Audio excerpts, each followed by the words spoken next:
Good evening, everyone. I'm Dr. Marty Ross, and tonight this is another Conversations with Marty Ross MD. It's a webinar where we're going to discuss Lyme disease. You all usually give me some good questions, and I'm interested to see what you have in store tonight. As you know, those questions determine what we're going to talk about in this webinar. So if you're sitting on the sidelines and thinking you might ask something, go ahead and ask something. The way that you participate in these webinars, for those of you that are new, there's actually two ways. Number one, you can listen to the questions as I read them out. And also, if you're in the live version, I'll actually post them on the screen so you'll be able to see them and then see what response I give. The other option is to write a question to me. And the way you do that is over on the bottom of the right-hand side of the screen, there is a chat box. You can use that chat box to write the question to me. The only thing I ask is as you're writing that question, don't hit the enter key until the whole thing is done. If you hit the enter key, it actually sends a separate question my direction, and it gets hard for me to piece them together from my side over here. So tonight, everyone, it's good to be back here with you again. I see that I need to reset my camera here just a minute. Should work out better. It's good to be back here with you again. Last week I was off from doing the webinars, and so now we have 3 in a row. Okay, so we'll be doing one today. Next week we're actually going to be doing a Wednesday one again instead of Thursday, and then the week after that we'll be back on a Thursday again. Okay, so this is a Thursday, Wednesday, and then Thursday. So just keep that in mind. Tomorrow morning, as usual, I will send out an email announcing that a recording of tonight's webinar is ready to be viewed. I have to do some brief edits on it this evening, and then tomorrow morning I usually get up early and write a summary of the webinar, a synopsis of it, so that those of you that want to listen to it again have a sense of what we talked about and where it might be in the recording. Keep in mind, I know I get asked sometimes to do timestamps of where the different things are that we talk about in the recording, but that would just take a lot of time.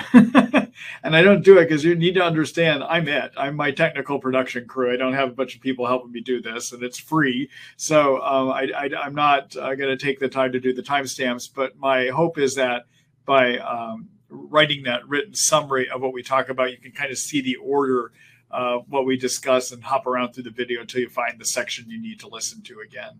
Okay. When you get that email tomorrow morning, you'll be able to sign up for next week's webinars.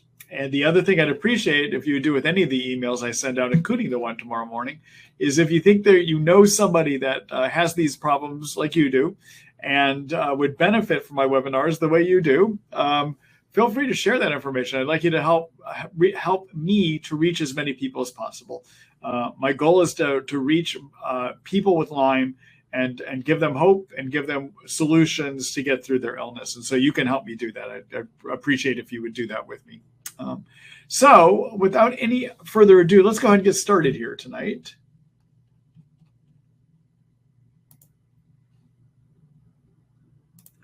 So this is a question from Colleen. Let's see.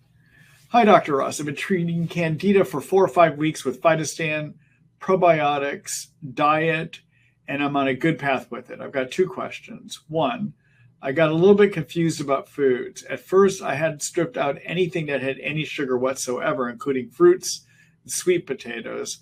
Then I noticed some people saying it's okay to have 2 cups of strawberries or blueberries 3 times per week when treating Candida, but others say you should have 0 sugars, even natural sugars. What is your opinion? Is a serving of coconut oil plantain chips okay? Is a certain amount of berries or green apple okay? And if so, how much? Are the Candida yeast more active at certain times of day? My symptoms seem to fluctuate. Thanks for all you do. You're an angel. Well, thank you. I appreciate you saying that. Yeah, I don't know that everyone would say I'm an angel, but I do appreciate that. Thank you. You know, in terms of yeast being more active, I'm not aware that yeast are more active certain times of day, but you're not alone in having symptoms fluctuate. But people have different patterns. There's some people that seem to experience their Lyme or even yeast symptoms more at night, some more in the day. I don't have a solid answer as to why or explanation as to why it happens that way. In terms of sugar, here's my rules on it. So I get super strict about sugar only if we're having a hard time getting yeast under control. And if we do like a regular yeast treatment and the things we do to get rid of those yeasts don't work, or if I've got somebody that gets repeated yeast infections, no matter what I'm doing to prevent it, then I get really strict with diets, okay? But my general rule of thumb, if you're new to treating yeast, is that that what you want to do is just remove simple sugars at first.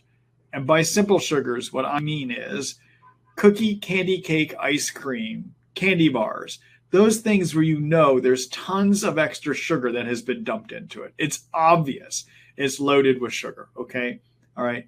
Now, whole fruits and whole vegetables are fine, even if they're an orange or they are a plantain. The reason that whole fruits and vegetables, if you're, for most people is fine, is that the fruits and the vegetables are loaded with fiber that binds up the sugar, making it less available to feed your yeast, okay? Now, regarding fruits and vegetables, though, I do advise that people don't juice while you're trying to treat yeast. And the reason I advise that is that when you do juicing, you're basically stripping out all the fiber, okay? And so that fiber is not going to be available then to bind up the sugars, and so it's going to they will in that situation feed your yeast, okay? So for most people, when you're treating yeast, if you just remove the obvious stuff that's got tons of sugar added to it, okay, that would be most of your processed foods that they've added sugar into, and then cookie, candy, cake, ice cream, the things that they've dumped tons of sugar into, okay? Now, if I get into a situation where I've treated for yeast, say with a nystatin and diflucan for 1 month, maybe 2 months, and the person's not getting better, or if I've done my Phytostan or Capri Plus as my herbal antibiotics and a person is not getting better, in those kind of situations, I might get more strict with my diet. And what I suggest in terms of a diet in those situations is to basically remove any beans, legumes, and grains, okay? Beans, legumes, and grains. You can still do whole fruits, whole vegetables. The reason I remove the beans, legumes, and grains is those are carbohydrates that are going to feed your yeast as well too. But initially, you don't need to pull them out because they also have fiber. Okay. But if you need to get more strict, my next step after removing obvious things that have tons of sugar dumped into them is to pull out your beans, legumes, and grains that are rich in sugar, which they are all rich in carbohydrate, sugar. Okay. And again, no juicing at all. Okay. For an idea what I mean by that kind of diet, you could take a look at my the diet that I recommend when I go that direction is a type of a paleo or keto diet that I have on my website. I'll show you where you can find it, which gives you an idea of you can still have fruits and vegetables, and you can still have plants. It just doesn't have the beans, legumes, and rice in it. Okay, all right. And so that's my directions that I usually wind up going with it. Okay, all right. So let me do a quick screen share here.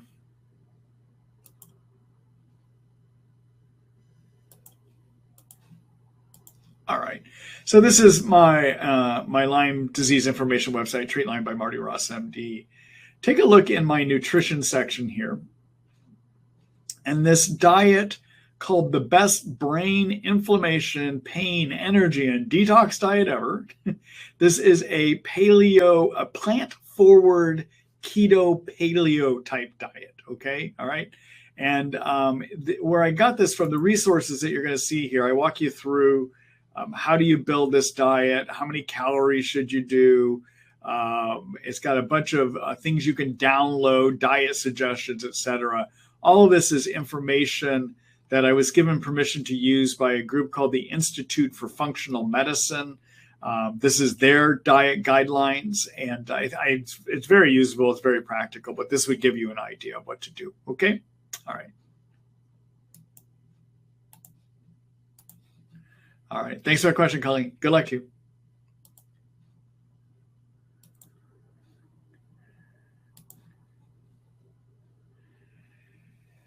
Hello, Anna. Let's see here. I see you've written hello to me a couple times. I'm trying to find if there's a question that got attached there. Hold on, let's see. Here we go. Hello, Anna. Let's see. I tried a few mixes of antibiotics for chronic neurologic Lyme, but after 4 months on pulse treatments, I don't seem to be making progress. Am I being impatient, or should I switch to herbals? Okay. So let's talk about how quickly people get better in treating Lyme, which is, by Lyme, I mean the infection caused by borrelia, the Lyme germ. Okay. Sometimes when people say Lyme, they also mean Lyme disease, which can include Bartonella infections and Babesia infections. All right. And each of those germs has a different timeline of how rapidly somebody will get better. So if your condition is not just, but is Lyme by itself without Lyme borrelia, without Bartonella or Babesia, what we know from some unpublished studies, studies that were done that were presented at one of the International Lyme Associated Societies meetings about, it's probably over 10 years ago now. I believe it was Dr. Stricker down in San Francisco did a study where he put people on 2 antibiotics for their Lyme germ. One was clarithromycin, which is also known as Biaxin, and also I believe on Flagyl in that study. And then he just watched how quickly do people turn around. And as I remember, what he found is that by 3 months of treatment, only 30% of people started getting better. Okay, I want you to hear that. By 3 months of treatment, only 30% of people with pure Lyme started getting better. Okay. By 6 months, 60% started to have improvements. And by 9 months, 90% started to have improvements. All right. So if this is pure Lyme, it's not Bartonella, it's not Babesia, it's just pure Lyme. The big take-home message is it takes time. Okay. All right. That's hard because when you're feeling sick and you think you got the answer, you got Lyme and you're going to get all well now, and then to have to wait for that wellness to start kicking in, it's hard. All right.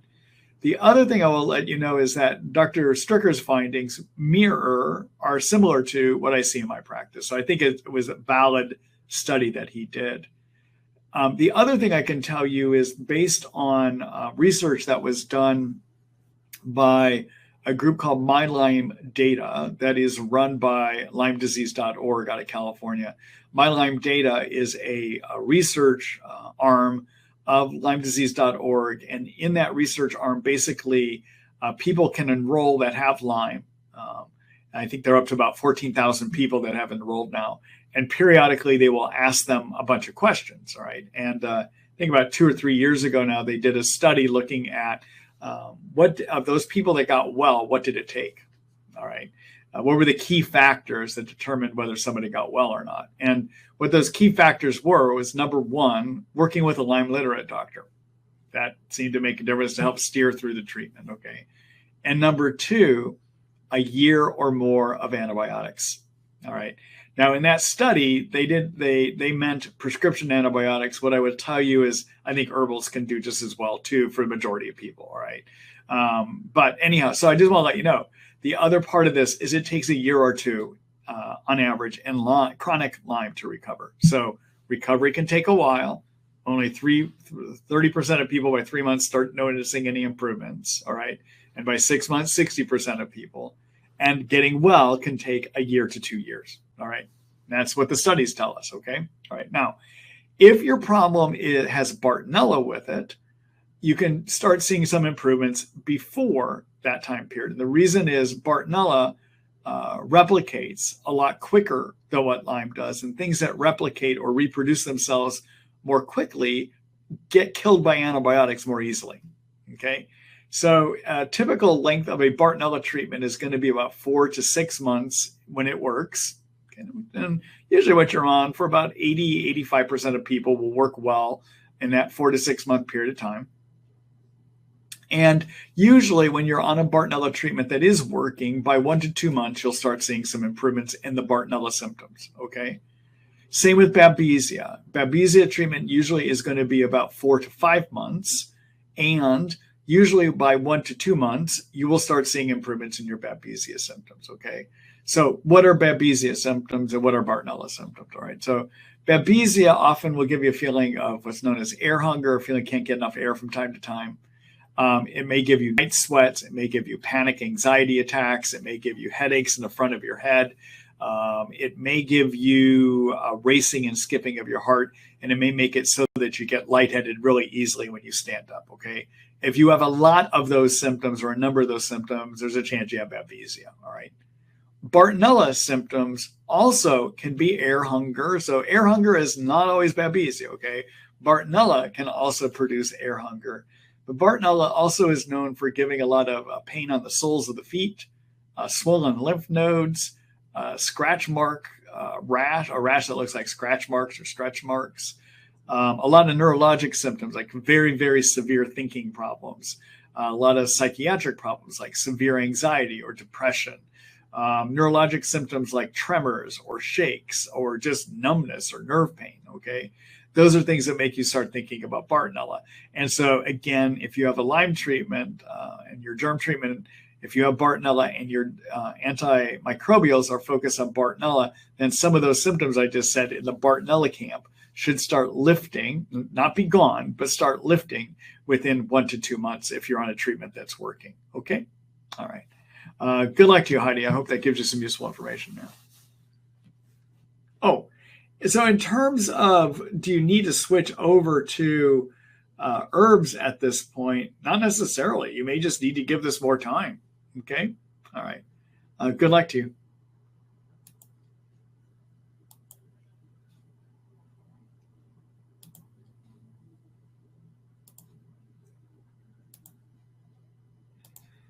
All right. Bear with me here. All right. Hello, Lynn. Hi, Dr. Ross. On a recent webinar, you said that one of the side benefits of curcumin is that it decreases quinolinic acid. Can you say what kinds of things increase quinolinic acid and other ways to decrease and protect it? Also, should I separate a Capri Plus from Saccharomyces boulardii? Finally, I'm interested to hear if there's any new information from your peptide conference. Okay, so Lynn, I'm not going to answer your question. This was the same question that you asked me last 2 weeks ago, actually, and I responded to it in last week's webinar. So I'm not going to take time to answer all of this again. Those answers are in the recording of last week's or 2 weeks ago webinar, which was the last one that I posted. Okay. All right. So I encourage you to go back and look at the summary and you'll see where I addressed it there. Okay. Thank you.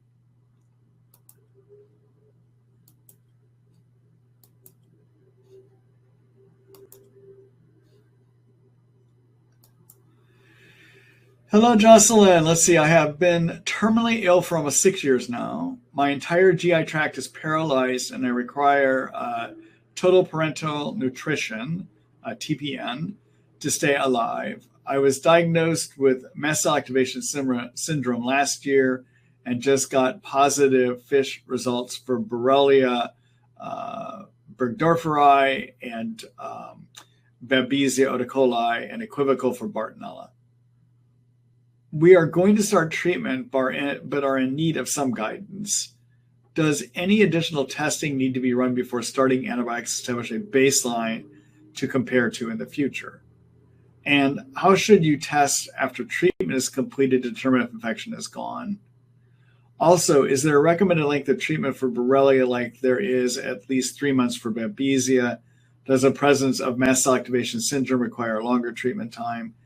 And should treatment start with clarithromycin and rifampin tinidazole or a trio option as mentioned in your book? I would have gotten this before I had my children. Can these tick-associated diseases cross the placenta and should my children be tested? Okay, so that's a lot of questions here. Let me start if I can. I'm sorry you're having such a hard time, first of all.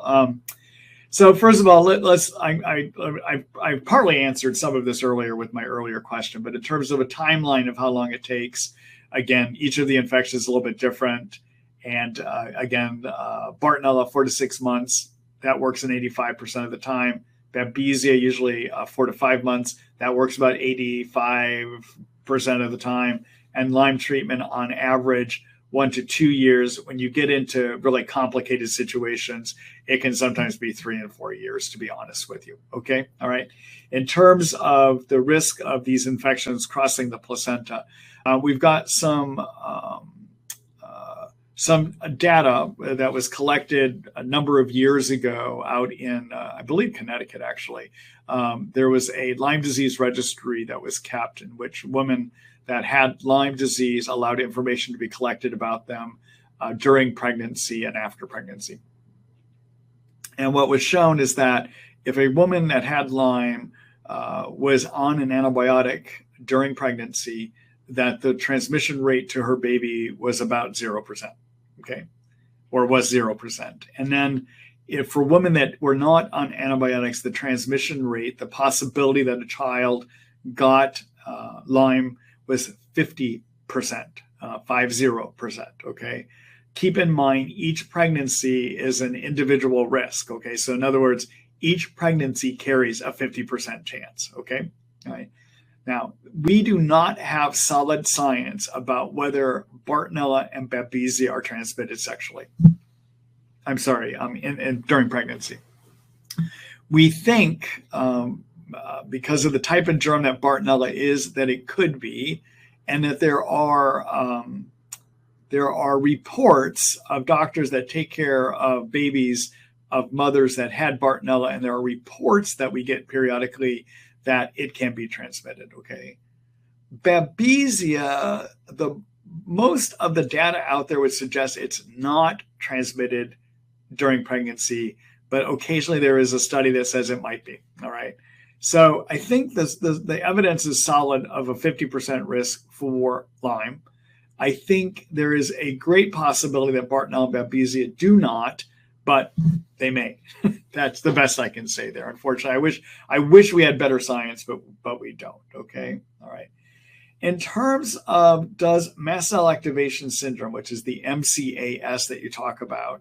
So everyone, there's a type of cell that lines that is in our body, and they're called mast cells. Mast cells you can kind of think of as the allergy cell. All right, at least that's what we used to think was the only purpose of a mast cell. So mast cells manufacture histamines, and they release those histamines in response to things we're allergic to.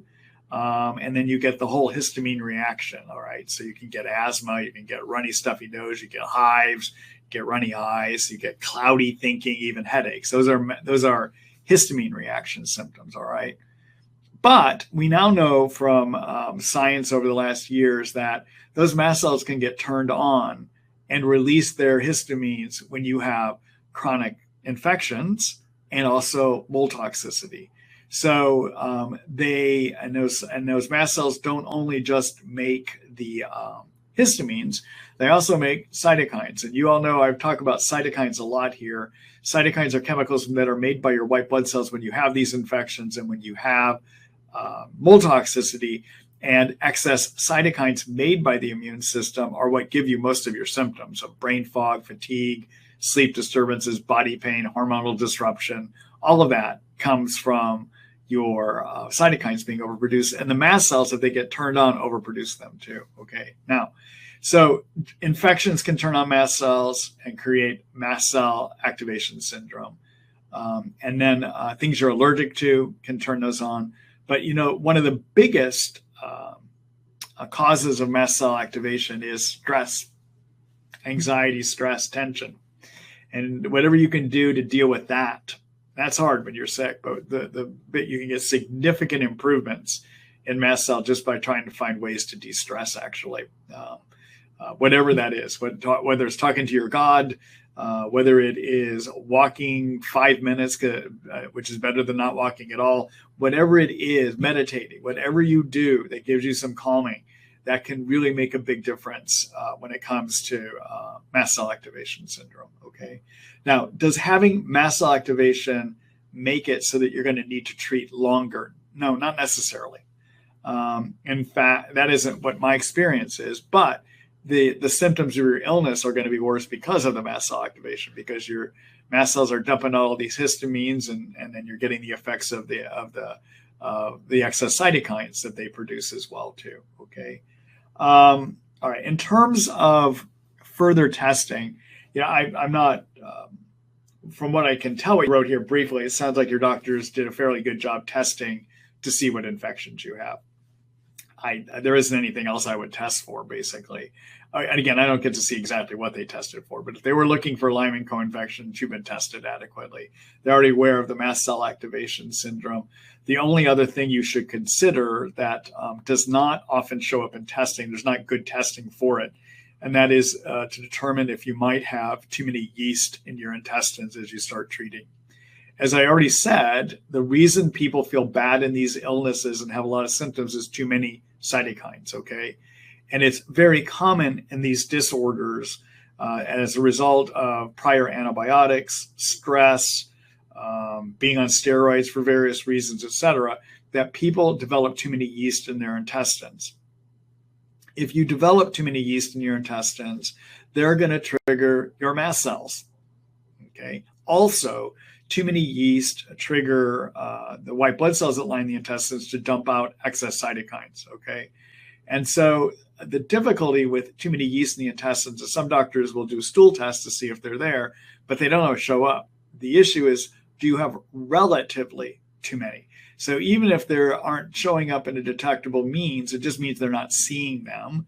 And if you happen to do one of these stool tests and it says you have lots of yeast, well, that doesn't necessarily mean you're having symptoms from lots of yeast, okay? So you got to look at what do your symptoms tell you. And so at my Lyme information site, I'll show you an article that you can take a look at, but there's an article I have that will help you figure out, do you have too many yeast? It's based on symptoms. And part of that is a questionnaire that I have people do. If you score over 140 on the questionnaire, there's a high probability of too many yeast. And so I would definitely want to make sure that you're doing something to clear those yeast, either as you begin treatment with antibiotics for your infections, or if you are really loaded with yeast, sometimes you need to address the yeast first before you start putting antibiotics in for your infections. Okay. All right. Let's see here. Oh, and then in terms of your question about is there testing that you can do to see if you're getting better? The answer is no. There's nothing that's reliable. Now, I know a number of my colleagues are starting to do something called T-cell or elispot testing to guide them in their treatment. But I got to tell you, there's no testing that's ever been done to show that those tests are accurately determine your germ load, which is what we want to know, and whether the germs are there or not there. If a test is negative, that doesn't necessarily prove a test isn't there. Okay, so let me just talk quickly here. So the predominant testing that we all do for most of Lyme disease are immune system tests. Okay, we're trying to see, has your immune system reacted against this germ? And so there's one of the immune system tests we can do are called antibody tests. Those would be things called immunoblots and Western blots. We're trying to see, can we measure the antibodies against these infections, okay? The trouble with antibodies is once you make them, they're going to remain even if an infection is gone. Sometimes they will go away on their own, even if an infection is there, because your immune system gets suppressed from the infections. So if you go back and repeat an immunoblot or a Western blot and it comes back negative, could be just because your germs are having a big old party there and suppressing your immune system, okay? And again, most of these antibodies can remain even after the germ is gone. So repeat Western blot, immunoblot testing does not tell you whether a treatment is done or even whether it's still in you or how active the germs are, okay? All right. The best way to tell if a germ is still in you is if we had the capability of measuring the germ load, how much of these infections are in you, and we don't. We currently, with today's technology, do not have an adequate way of doing that, all right? In terms of the elispot test that has previously been done by a lab called Armin Labs in Germany, and now in the States is only available through a lab called Infectolab, that test looks at your immune cells called T white blood cells. And it looks to see, are they reacting in a way that would suggest that they saw the infection sometime in the last 2 months. Okay, so the way this test works is we take your white blood cells, we pull out your white blood cells, and we put them in a test tube.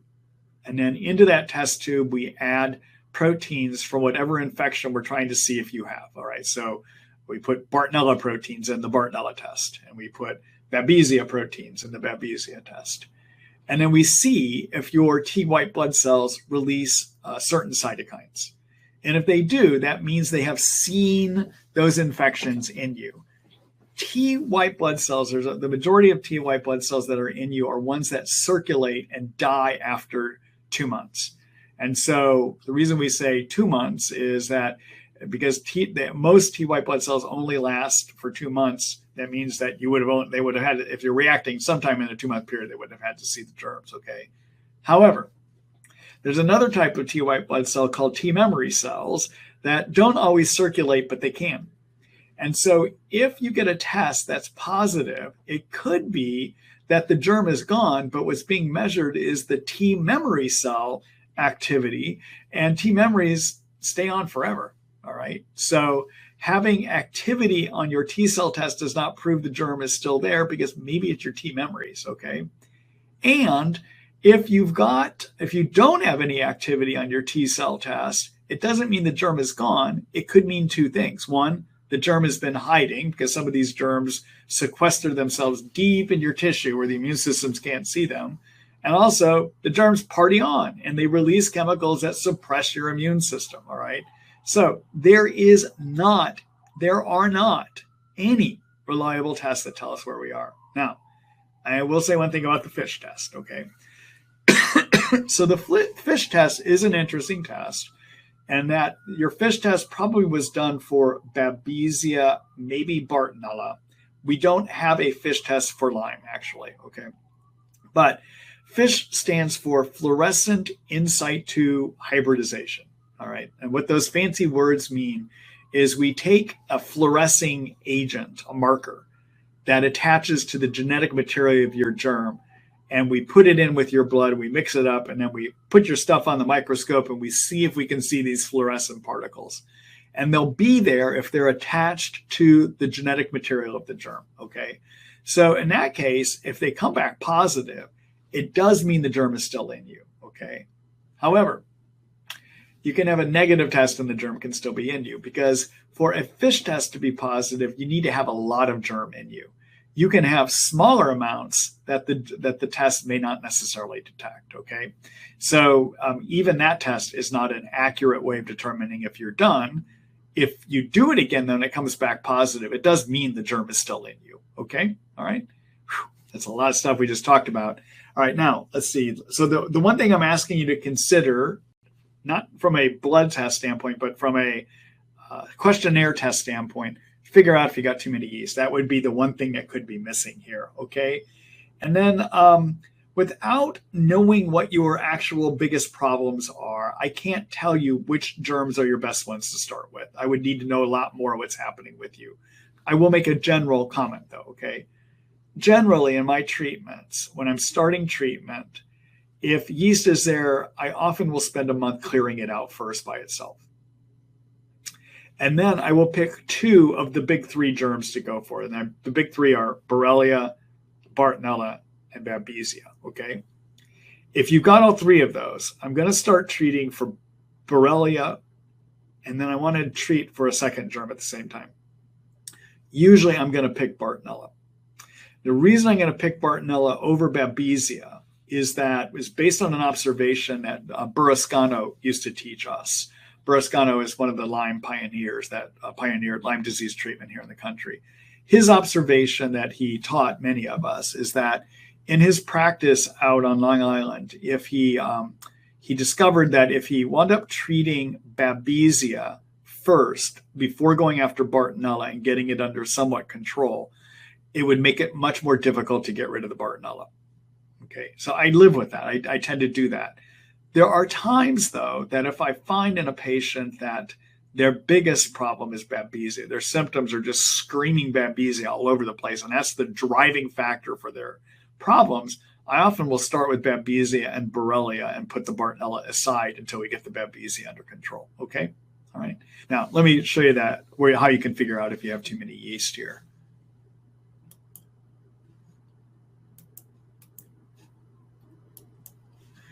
All right, so take a look. There's two ways you can do this. So you could either look at my Lyme protocol here.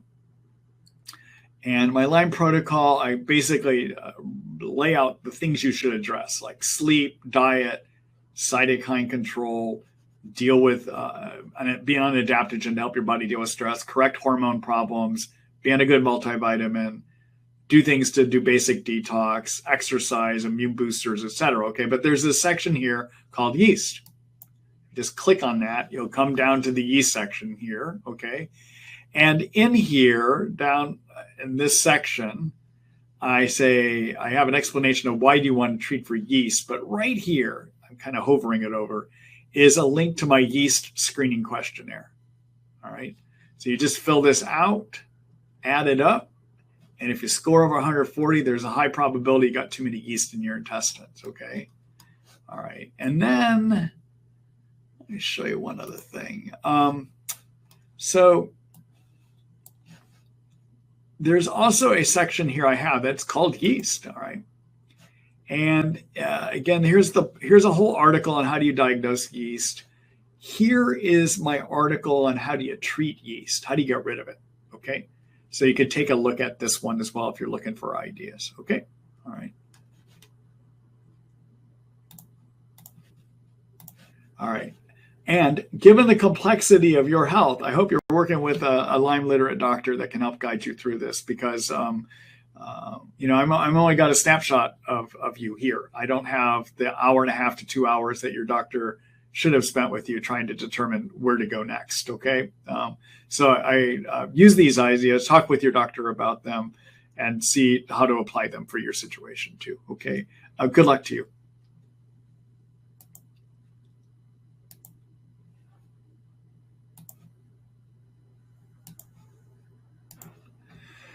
Hello, Jake. Let's see. Hi, Dr. Ross. Thank you for doing another very helpful webinar. You're welcome. Let's see. If I wake up during the middle of the night, my pillowcase is sometimes very wet with sweat. Just the pillow is wet and bed sheets are mostly dry, though. Do you think this is Babesia or Bartonella? This happens much more on the nights after I take cryptolepis or the cinnamon clove and oregano oil. All right. So I will start by saying that not all night sweats are Babesia. All right. I know that in the world of Lyme doctors, we're all taught if you got night sweats, it's Babesia. And I know on the Lyme boards, many of you in the Facebook groups, many of you are talking about you got sweats, it's got to be Babesia. The answer is no, it's not always Babesia. Okay, so I just want to say that initially. Okay, so what gives night sweats? Well, Babesia can, but usually it's drenching night sweats. This is like soaking the bed. You got to change your pajama night sweats when it's really bad. Okay, all right. But having any kind of infection that triggers cytokines give you night sweats, okay? So think about when you have the flu, all right? When you get the flu, you feel like crap, okay? And you sweat and you have a high temperature. You know what's causing you to feel like crap and to sweat and to have a high temperature? Cytokines, okay? It's cytokines. Cytokines give you all these symptoms, and excess cytokines give you sweats. Now, what's interesting is that the fact that you notice you're sweating more on nights you take the cryptolepis and your cinnamon clove oregano. That may just be that you're getting more killing of germs, okay? And so keep in mind that your cinnamon clove oregano can kill Lyme and Bartonella, all right? Your cryptolepis, I think you say cryptolepis here. Yeah, your cryptolepis, although we tend to use it for Babesia, more and more, I'm actually using it as my Lyme germ killer, my Bartonella killer as well too, and it can pick up Babesia, all right? And that is, historically cryptolepis we have used to treat Babesia because we learned about it from Ghana, Africa, Ghana, and they were using it there to treat malaria. Many of us thought, it's going to work on malaria, it's got to work on Babesia, and we started using it here in the States, okay? That's how we found it, okay? But there's more recent research about a year ago that came out of Johns Hopkins University where they're looking to see, they were doing research trying to figure out what do we give for these persisters, okay? So, and so again, what a persister is for your Lyme germ and Bartonella, just those two germs, not for Babesia, not for Ehrlichia, not for Anaplasma, but just Lyme and Bartonella. The germs have growing phases and they have hibernating or persister phases, okay? We think the majority of those germs, 90% or more, are in growing phases, and the growing phases is what we use standard antibiotics to treat, okay? All right. But we discovered about 6 years ago for Lyme and about 3 years ago now, I think it's about 3 years ago now for Bartonella, that there are also these hibernators, and that maybe we wonder that people are having a hard time getting better is because these hibernators, we haven't been doing anything about them. And if only we did something about them, people would get well. All right. That's the theory. And so since then, over the last years, most of us are adding things into our treatments to try to deal with persisters. Okay, I do. I have my patients take things that deal with persisters. Okay, that cryptolepis, because Johns Hopkins has been pumping out this research last year and the years before under a physician named Yin Zhang, they were doing research trying to figure out what to give for persisters. And what they discovered with last year's publication is that cryptolepis is great at killing growing and persister Lyme, growing and persister Bartonella. Okay, so the fact that crypto gave you sweats doesn't necessarily mean you're killing Babesia. It may mean you're killing more of your Lyme and triggering more cytokines, or your Bartonella. Okay, all right. So what I wonder though, from this kind of sweating pattern you're telling me, is this more of a cytokine sweat, not necessarily a germ sweat like a Babesia sweat. Okay, all right. Oh, so the Babesia sweat, the reason that gives you the heavy night sweats is those are, Babesia triggers an imbalance in your vagal nerve or your sympathetic parasympathetic nervous system. So there's a nerve that comes off the back of the neck called the vagal nerve that controls your adrenaline, anti-adrenaline, or we call that the sympathetic and parasympathetic nervous system. All right. And it operates it's an imbalance. It doesn't regulate things correctly when you have Babesia. And so you can get these wild adrenaline surges that cause you to sweat. And then suddenly the adrenaline surge is gone and then you get cold. Okay. So that it's a different cause of the sweating than cytokines causing sweating. Okay. All right. Thanks for your question, Jake.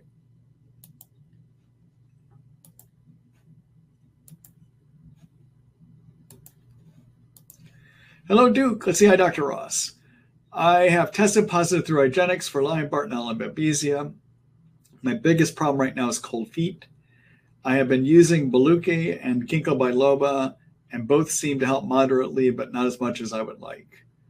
I have also heard that it is possible that you could have cold feet due to red blood cells sticking and clumping together. Have you heard that? Also, if that is the case, is there a good supplement to take to help this? I have heard that red root tincture is a good thing to take for this. Do you know anything about the red root and how can it increase circulation? Thanks for your amazing webinars. All right. So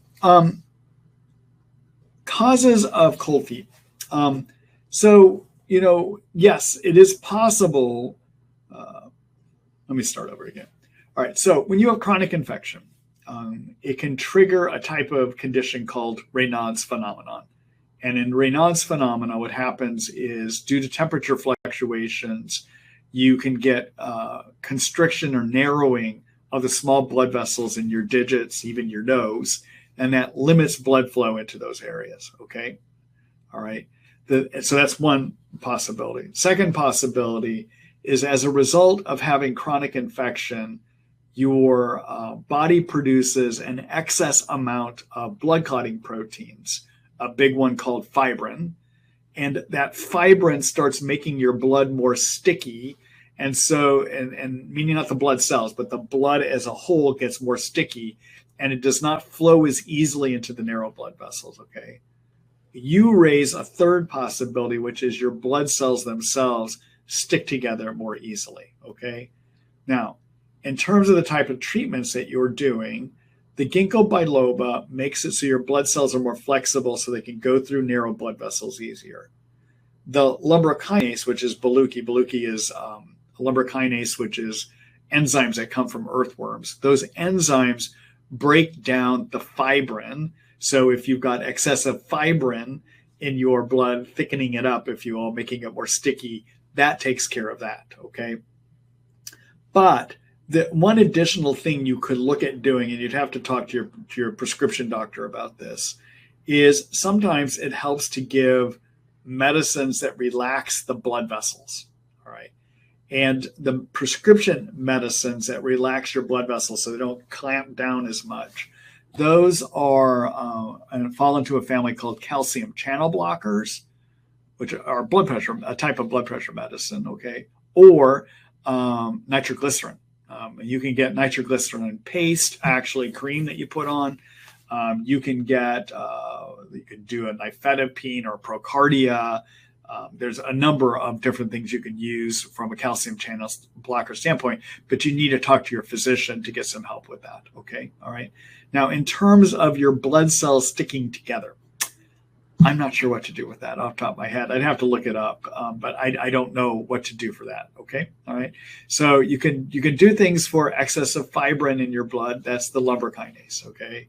You can do, and that even your ginkgo will make your blood cells more flexible so they flow more deeply into the blood vessels. You can do the ginkgo also to help with the Raynaud's phenomenon, your blood vessels clamping down, but sometimes that's not enough, and that's when you need to resort to medications that will help your blood vessels relax, and that would be either the calcium channel blockers or the nitroglycerin type medicines. Okay? All right. Good luck to you, Duke.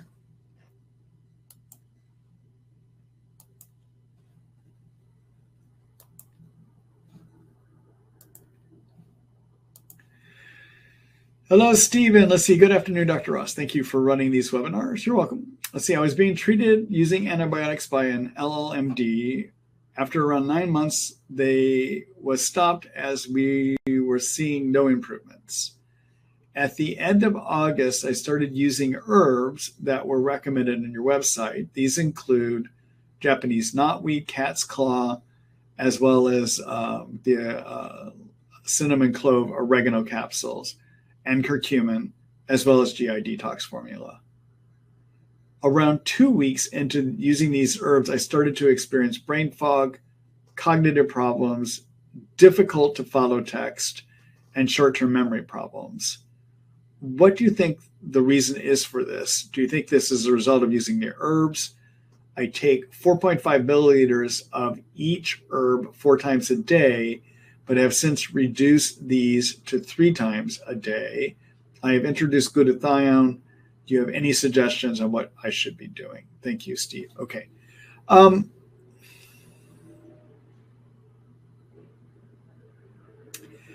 So just first of all, any of these herbs in excess could give side effects, okay? And what I would say is the knotweed, I usually don't prescribe over a half a teaspoonful 3 times a day.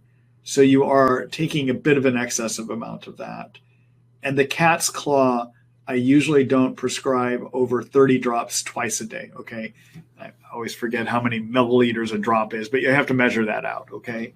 But I think my first suggestion to you would be is decrease the quantity of the knotweed and the cat's claw to see if you might be getting a toxic side effect from these chemicals. Okay, so that would be, if you were my patient, I was managing you, you came in with these symptoms, that's one thing I would suggest doing. All right. In terms of the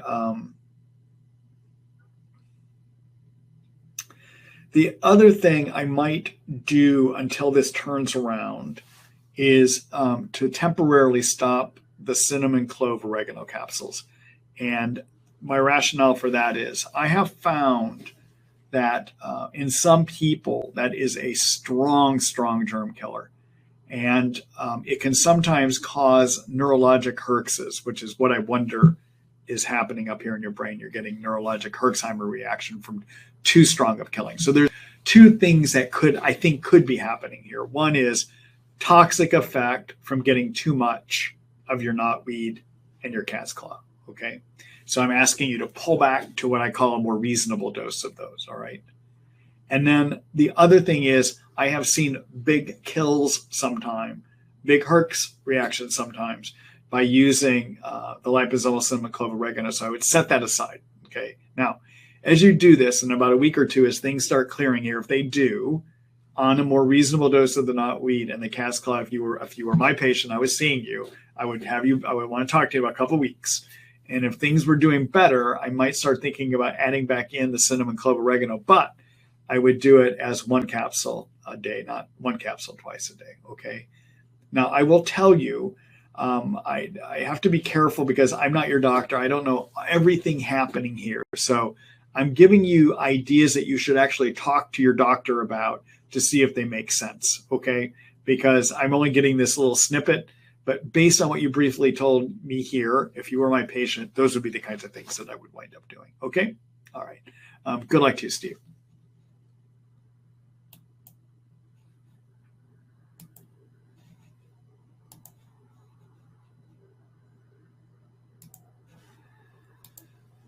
Hello, Lynn. Let's see. Is there a way to differentiate pain that is caused by too many cytokines from pain that comes from too much dopamine, norepinephrine? Yeah, I don't know that off the top of my head. I'm sorry. I don't think I'm going to have a good response to you on that one, Lynn. All right. Good luck to you.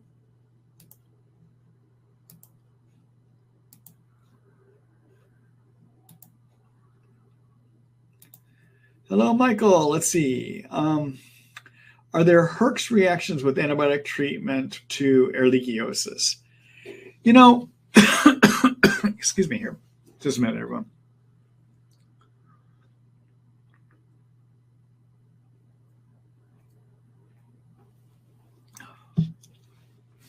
So in theory, ehrlichiosis should not give you a Herx, okay, just the way the germ is. But keep in mind the antibiotics that we use to treat ehrlichiosis, which is either going to be doxycycline or rifampin. Those are the most common antibiotics that we're going to use for those two conditions. Both of those antibiotics can kill Lyme. And they also can kill Bartonella, and those give you Herx reactions. So, if you're, and we also know that tick-borne infections travel together. All right. So if you got Ehrlichia, there is probably a 30 to 50% chance you might have picked up another tick-borne infection as well, too. And so, even if your testing is negative, if you have a lot of symptoms of Lyme and you've got Ehrlichia, I usually will cover my patients for Lyme as well because testing isn't perfect. Okay. All right. So those are some things to think about there, Michael. All right. Good luck to you.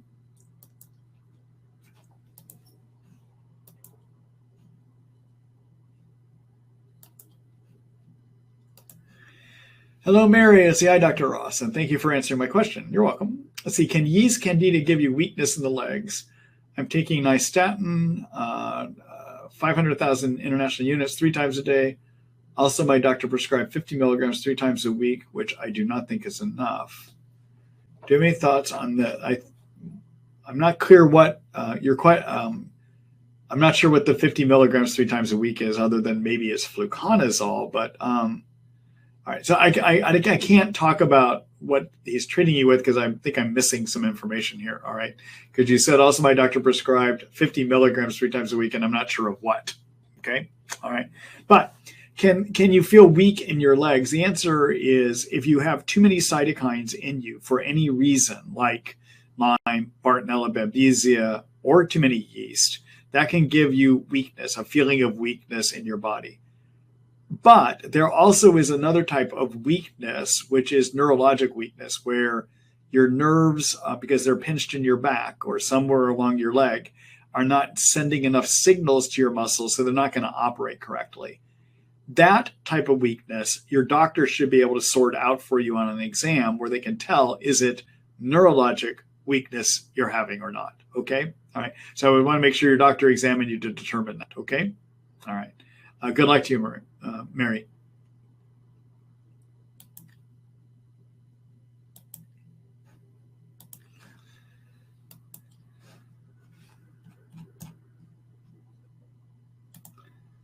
Let's see here.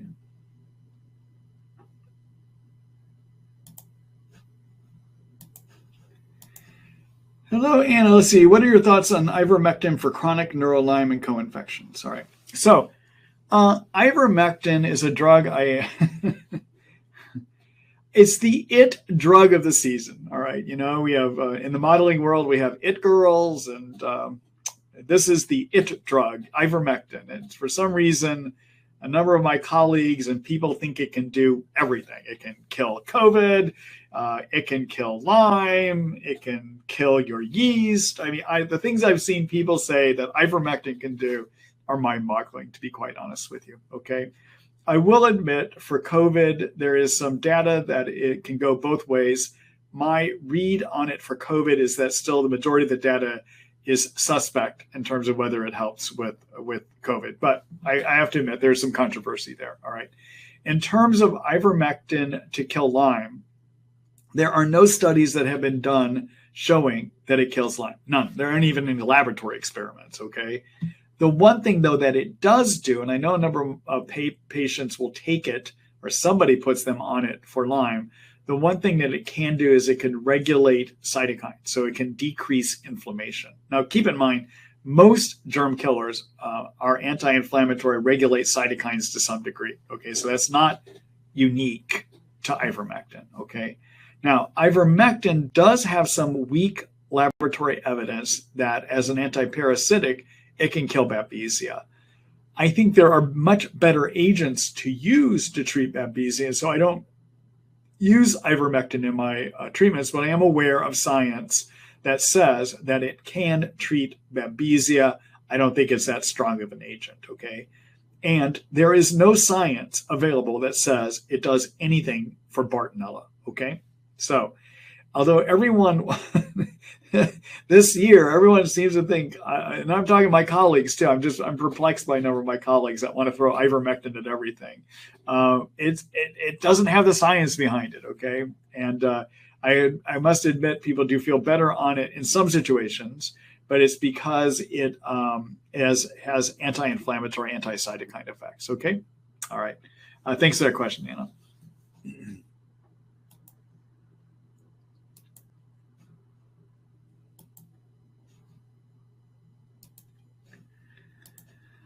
Hello, Stephen. Let's see. Good afternoon, Dr. Ross. Thank you for running these webinars. You're welcome. Let's see. I was being treated.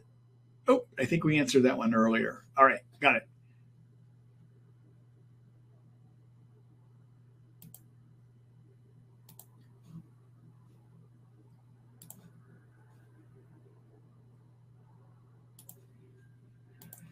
Hello, Denise. I don't have a question tonight. I just want to say thank you. You have made a difference in so many lives. You are a hero. Denise, I appreciate that. Those are nice little curveballs to have show up on my questioning screen here in the middle. Thank you for that. I appreciate it.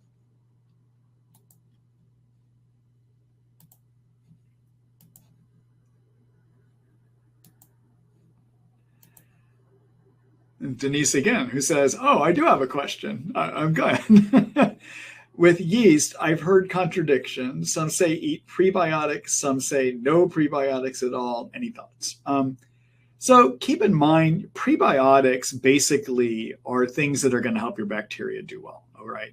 And so any diet that has fiber of any kind in it has prebiotics automatically built in. Now, your best prebiotics are going to be soluble fibers.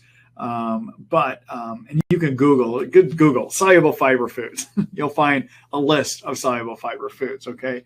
But any diet that has a lot of soluble fiber in it. So soluble fiber can be found in pectin, which is part of citrus, is part of apples. You can find soluble fiber is rich in avocados. There are various grains that have soluble fiber in them, but I always have to look up the list. Just Google soluble fiber foods. And if you emphasize at least one time a day having something with soluble fiber in it, you fed yourself a prebiotic. Okay. All right. So I think that this whole debate about whether to add prebiotics is not necessarily necessary. A lot of the times the manufacturers will add prebiotics into their probiotics as a means of helping to keep those bacteria alive, actually. Okay. All right.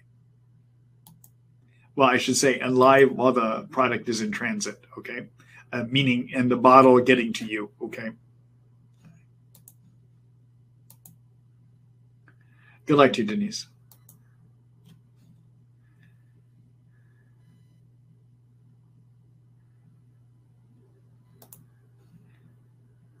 right. So I've got the reason I'm taking a little bit of time here is some of people have posted their questions in the chat area and the Q&A area, and I'm trying to just quickly make sure I'm not reading them twice here. Let's see. I don't think I've answered this one. Hello, Becca. Let's see. Hi. Thanks a million times again for all your help. You're welcome. Do you have any ideas to help with bad herxing from increasing primaquine for chronic babesia? She takes magnesium, glutathione, glucosamine, quercetin, turmeric, etc. Her worsening symptoms are increased severe pain, increased severe fatigue, but less sleep due to the pain. Also increased sweating, of course. Also, any ideas about warts?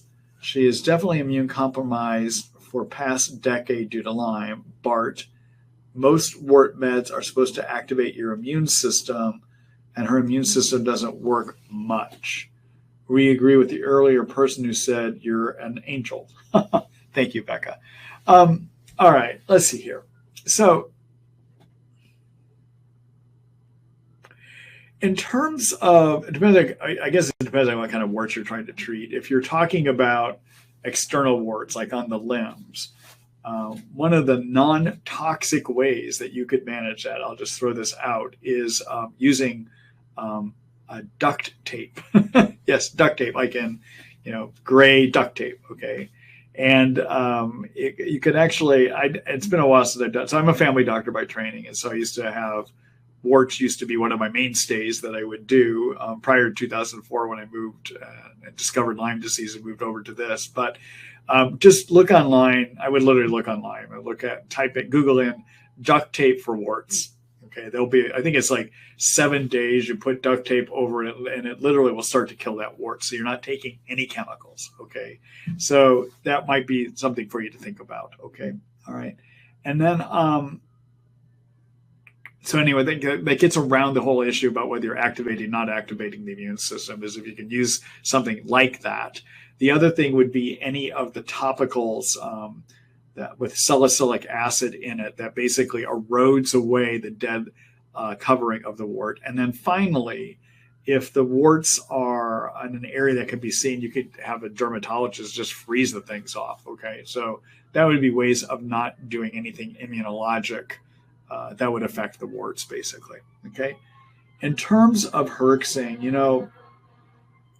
you're on some good things. So herxing, everyone, is whenever you start killing germs, the immune system will see the dead bug parts and react by making more of those cytokines that we talked about a number of times tonight. Okay, so quickly, cytokines are good and bad. Okay, so when your white blood cells see an infection or see a toxin, they'll manufacture cytokines to turn part of the immune system on to come in and deal with that. So on the good side, cytokines cause more white blood cells to be made. They draw them to where the problem is, and they help those white blood cells work better. That's great. Okay. The trouble is when the immune system has a hard time getting rid of the problem, then it's going to try harder and harder, and it's going to make too many cytokines. And symptoms of excess cytokines are sweating, increased temperature, more body pain, more fatigue, more brain fog, more hormonal dysfunction, more sleep disturbance. Okay, that's all Herx reaction, which is a cytokine surge in response to germ killing.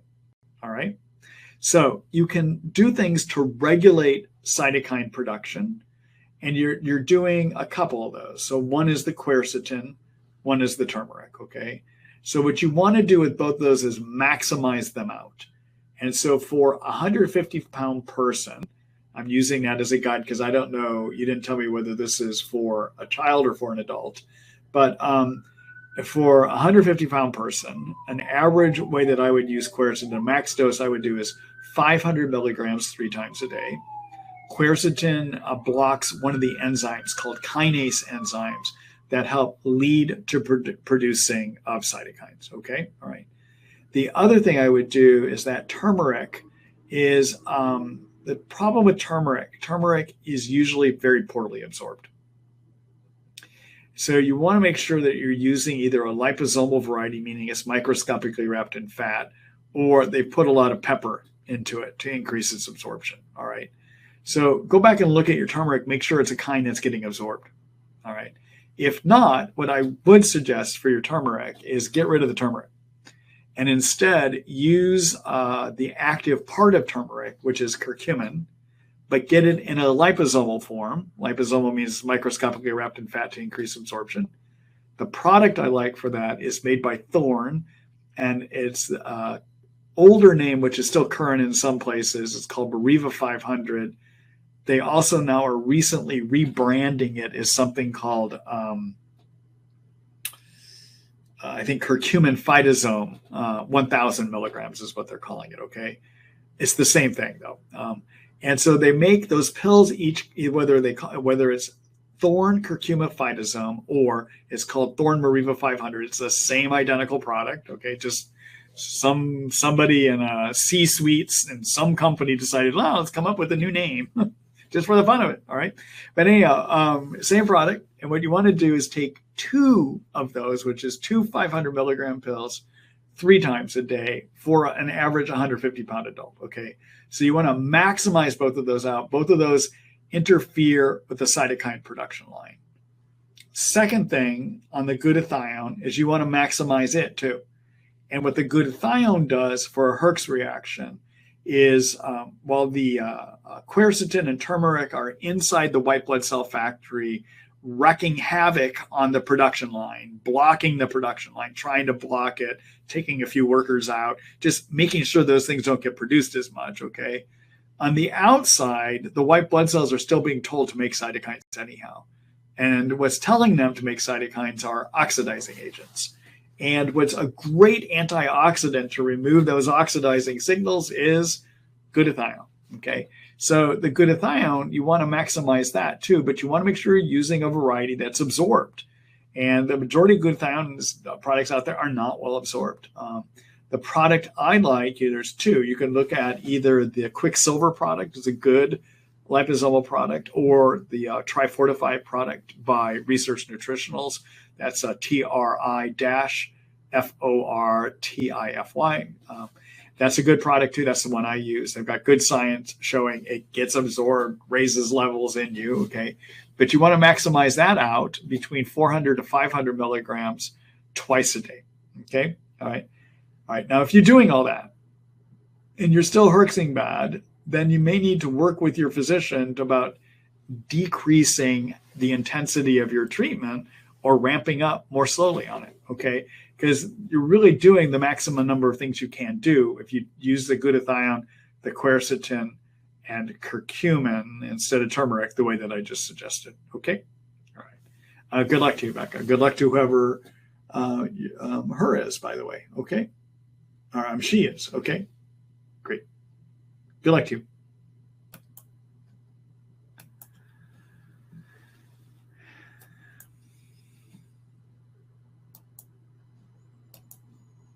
Hello, Ken. Let's see. What do you recommend as the best supplement if you believe Lyme has hurt the collagen in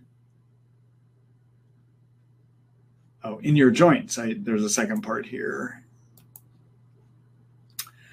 I would do 2 things. So first of all, I would try to rebuild the collagen in there, or use collagen peptides that are put together to create collagen. Okay. So collagen's a protein. Peptides are basically so there's peptides and there's proteins. Okay. So proteins are made up of 40 or more amino acids. Amino acids are the building blocks of proteins. A peptide is less than 40 peptides, okay, are amino acids, all right? So a peptide is a short strand of amino acids. A protein is a longer strand of amino acids, all right? And peptides are more easily absorbed. So you can't just take collagen, it gets broken down. But in your gut and in your intestines, right? But you can take peptides, which are the smaller pieces of the collagen, and they can be put back together and create full collagen, okay? All right, so the product I like for that is a product called Collagen Plus. I believe it's Collagen Plus. We'll look at it here in a minute. And then I would do that, but I would also get on some glucosamine. Glucosamine is also a building block for cartilage in your joints, and that is 500 milligrams 3 times a day. I would do that, okay? All right, let's look at this Collagen Plus product together here.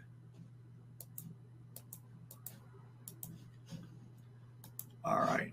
So everyone, this is my supplement story. I know a number of you are familiar with it. Anyone can purchase from here. Okay. So if you're wondering what's a good source to get supplements, you can look at my site. Keep in mind, I don't charge any taxes. I cover that with whatever state you're in, and I pay that on your behalf. I don't charge you for that. And then as long as you order $50 or more, you get free shipping here too. Okay. And if you're wondering, like, when I recommend a curcumin and you're wondering, well, what curcumin is a good curcumin, you can just come over here and write in curcumin, and you'll see the products here that I carry that have curcumin in them. And know that part of what I've tried to do here is find products that I know are safe and effective for my patients, which means they'll probably be safe and effective for you too. Okay. All right. So no one's obligated to buy from me, but if you're looking at what I would recommend, you can come here and use that search bar to tell. Okay. All right. So then in terms of the Collagen Plus,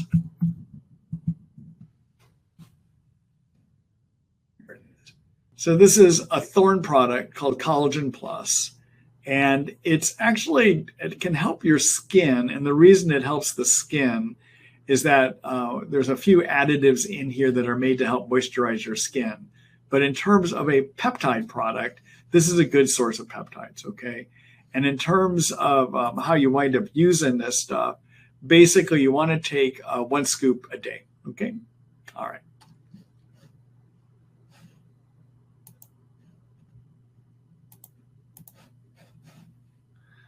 Good luck to you, Ken.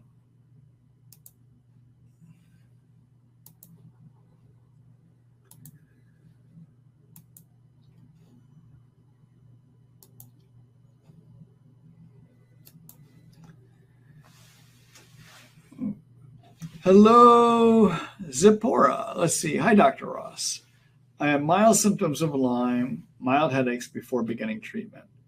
Every time I start treatment, I get severely sick, even with detoxing and starting slow, and then I need to stop. I first tried just doxycycline, got super sick, then stopped. I recently started an herbal protocol and needed to stop as well due to feeling super sick. I'm stuck on how to move forward. I guess I wonder if you have any suggestions. My baseline was so much better than how I am feeling now, so I almost feel like not treating would help me feel better, but I do not know if that is the smart decision. All right. So, Zipporah, this is going to be hard for me to answer. And the reason is I need to ask you a lot of questions. I understand you're not responding well, but I would need to know more about what kind of symptoms those actually are. I would need to know more about what kind of doses of things you've tried. But generally, when I get somebody that's super, super reactive like this, I try to use as few of things as I can and go extremely low and slow. All right. So for instance, I know you just said that even detoxing bothers you, and that's true. Sometimes when people take things to detox, the act of pulling toxins out triggers more cytokines. All right. So what I try to do in my patients that are super sensitive, I try to get them on quercetin. Remember, quercetin is one of those things I said that can help people that are very, very sensitive, okay? And I will try to have them, and the reason I use that is it stabilizes your mast cells so that a part of your reactivity is more allergic. It's going to help manage that. And also it can help manage your cytokines. And I would start at 1 pill a day. Just see if you could tolerate that, okay? The other thing I have found in people that are super sensitive is it often means there's too many yeast in the intestines. Earlier tonight, I showed you a screening tool I have to determine if you have too many yeast. You should look at that because you may need to clean your gut out first of yeast before you can start getting into killing Lyme germs as well too, okay? Now, if you do have yeast or you proceed with treating Lyme, see if you can stabilize on that quercetin. And then in terms of like, if you decide to go for the Lyme, what I usually would do with a patient, I would start them on 1 drop a day of cat's claw and see if you can tolerate that. If you can't, I would drop it back to a 1/4 drop 1 time a day. All right. And how do you create a 1/4 drop? Well, you take a drop and you put it in 4 ounces of water. And then each of those ounces has a 1/4 drop in it. Okay, so that's how you can do that. So I've had people that I have gotten well doing minuscule amounts of substances. They'll take maybe one thing to manage their cytokines, like a 250 milligram pill a day of quercetin. And then they may work up to 2 tinctures. I one time had a patient with severe Bartonella that we got her well using Hutania and Sita acuta at 1 drop twice a day of each. It took me forever. It took her forever to even get to that dose. We had to do quarter drops to begin with, okay? But gradually over time, she was able to build up, get enough germ load knocked down that she started feeling better, okay? And that may be what you have to do here is just start ridiculously slow and use as few of things as possible. The other thing, though, again, look at your gut. Make sure you're not sitting on top of a bunch of yeast down there, okay? And again, take a look at my yeast questionnaire in the yeast section of my Lyme treatment protocol. There's a questionnaire. Fill that out. If you're at 140 or higher, then you've got yeast that you got to take care of, okay? All right. Good luck to you.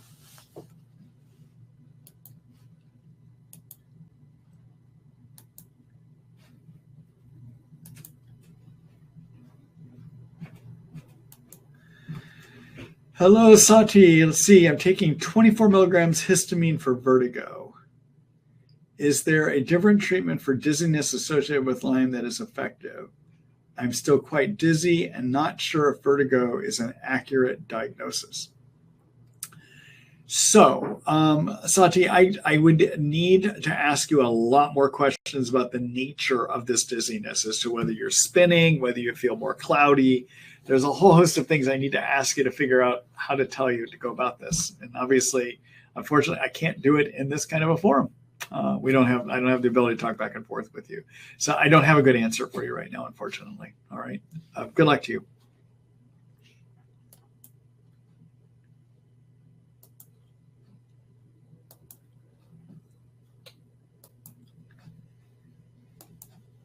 Hello, Paula. See, I've been on biofilm phase 2 for a year for EBV and Proteus. Now that I have Bartonella, should I switch to something else? Also, I have Clostridia, not C. diff, and I'm on photostat and nystatin. Should I be taking a spore-based probiotic? I'm currently taking 200 billion Therabiotic Complete, Saccharomyces boulardii, and probiotic histamine X. Can someone with multiple autoimmune disorders take B coagulans? So B coagulans is a spore-forming probiotic. And the answer is if you wanted to get stronger to help support your gut, you could add a spore-forming probiotic to this mix of probiotics that you're doing. So you could do like a core biotic sensitive by Research Nutritionals, for instance, okay? And then, but you're asking if you have Clostridia that's not C. diff. It's a good question. So C. difficile, everyone, is a bacteria. Clostridia difficile is a type of bacteria that lines the intestines that can grow too much when you have Lyme, and it releases a toxin that can give you diarrhea then, okay? And the thing that we can use to treat it that's natural is Saccharomyces boulardii. In terms of having non-C. diff Clostridia, I haven't seen any science that says Saccharomyces boulardii helps that. I don't know if it would or not. All right, just so you know that.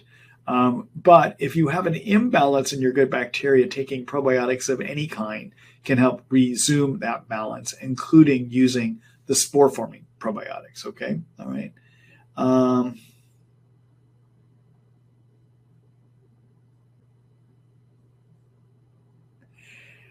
I don't know how to. So Paula, you're asking me to design a treatment for you here. I don't know.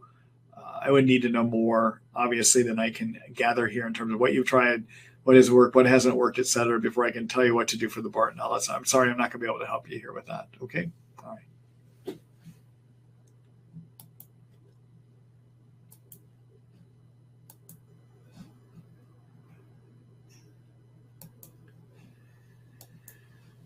Hello, Janella. Let's see. What are your thoughts on hyperbaric oxygen 40 constant daily treatments? Okay, so Hyperbaric oxygen, it has a number of things that it could do, could being the operative word.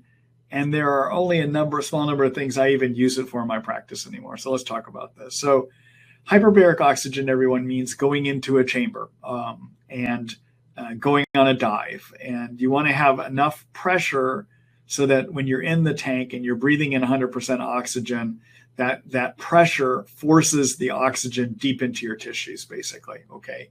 So the best tanks are ones that can go down to 2.4 atmospheres of pressure. And while you're in there, you're breathing 100% oxygen. Now, in theory, that 100% oxygen being forced into your tissues can kill germs, in theory. And that's where it stops. So a number of years ago, probably about, maybe about 12, 13 years ago, there was this big phase where most Lyme doctor, or not most, but a lot of Lyme doctors in the country were trying out hyperbaric oxygen by even buying chambers for their offices, okay? And over the course of a year or so, most of us decided it doesn't do much in terms of helping with germ killing. We got rid of our machines.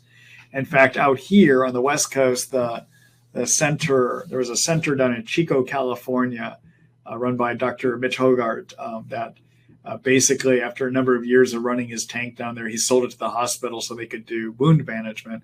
And this is a person that had dealt with a lot of Lyme disease, I believe in his family, if I'm right. I may be wrong about that, but had helped a number of people. But he even decided he owned the tank, the largest one on the West Coast, and he got rid of it. Okay, so in terms of it being a good germ killer, probably not that good of a thing. Okay, but there's two places it might be helpful.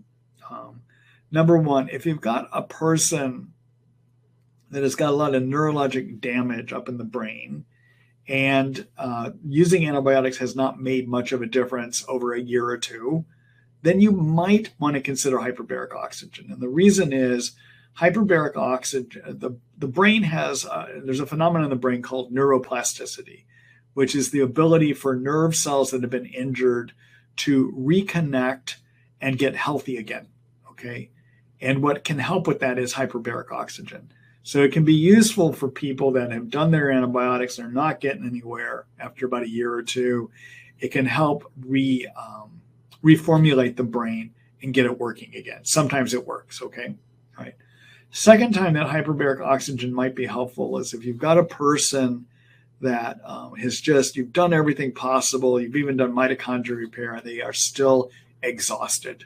There isn't anything you can do to get their energy factories working better. You've killed their germs, you've removed all the mold toxins, and you're a year or two down the road and they're just exhausted.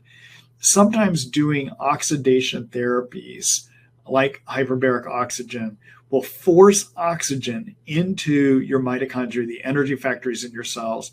And if you add oxygen to your energy factories, they will create more cell fuel, okay? So sometimes it can help be a way of energizing a person that everything else you've done to get them energized doesn't work, okay? So I use hyperbaric oxygen more as a last resort. I do not use it as a germ killer. And I will use it mainly for people that have brain injury from Lyme or other reasons, or I will use it for people whose energy is stuck a year to 2 years into treatment or get nowhere. I might try hyperbaric oxygen there, okay? And generally, we look at doing 40 dives, and you want to do 20 to 40 dives, and you can even do up to 2 dives a day if you want to, okay? All right. Good luck to you.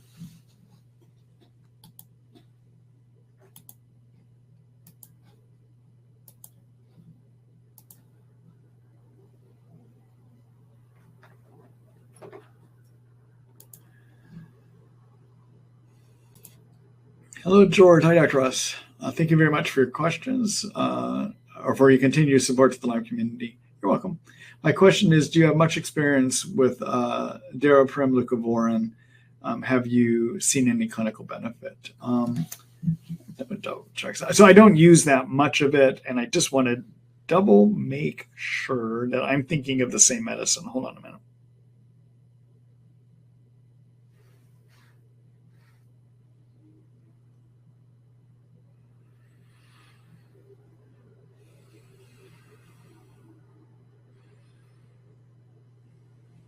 Yeah, it's a folate derivative. So leucovorin is a folate derivative, the vitamin folate, okay?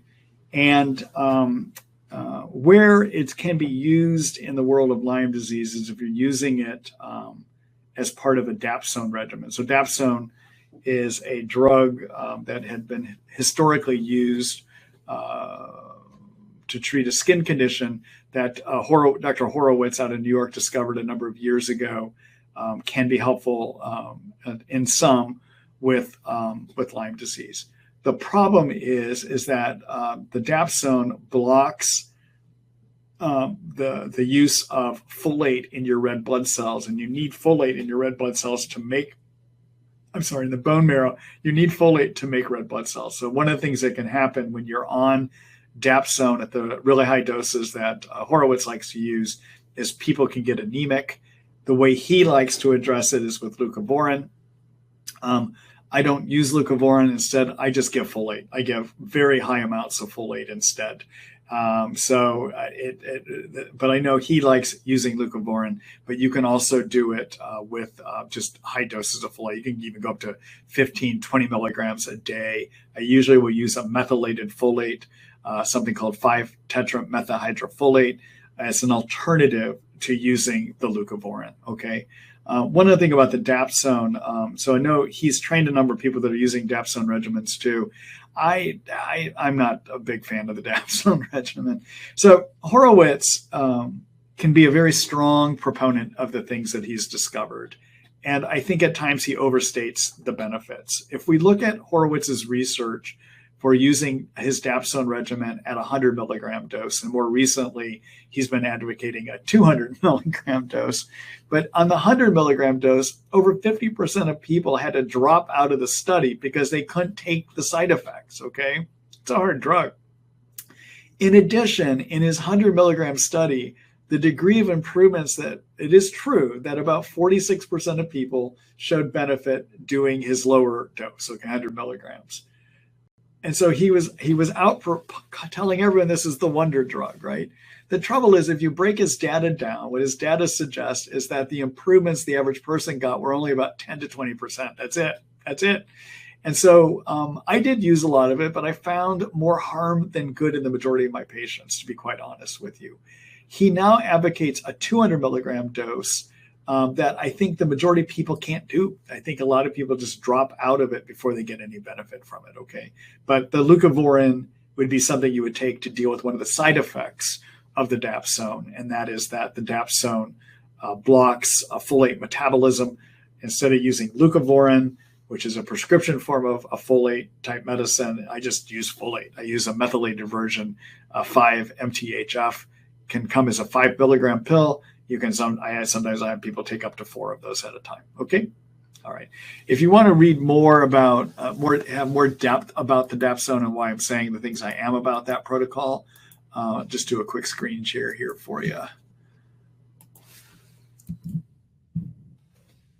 Right, so here's my dapsone article where I review the science, I review what Horowitz is doing, I even talk about my experience. Now, I will let you know, I've had a number of people that got 100% well on this, but I would also say the majority of people that I put on this regimen have small changes, not great changes. And a lot of people just have a hard time being on it. Okay. All right. There you go. If you want to read more, you can see it here. All right.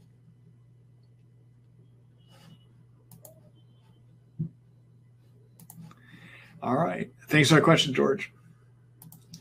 All right. Let me see here.